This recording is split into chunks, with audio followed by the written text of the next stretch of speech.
वाह, इतनी सारी कैंडीज। भाई अली, हमें भी थोड़ी देना। नहीं, ये मेरी स्पेशल टॉफियां हैं। ओहो, सीक्रेट ट्रेजर। ये तो बहुत टेस्टी हैं।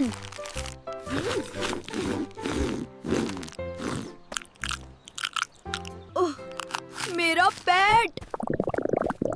हमने कहा था ना, ज्यादा खाने का यही अंजाम होता है। क्या हुआ अली? मैंने सारी टॉफियां अकेला खा लेंगे। दोस्तों, हमें कभी लालच नहीं करना चाहिए।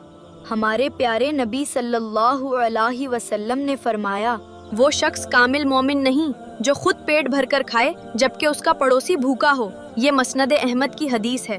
देखो, सीखो, मुस्कुराओ।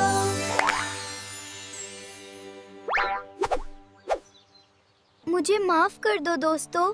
कोई बात नहीं, बस अगली बार हमें भी देना। आओ, सब मिलकर खाते हैं।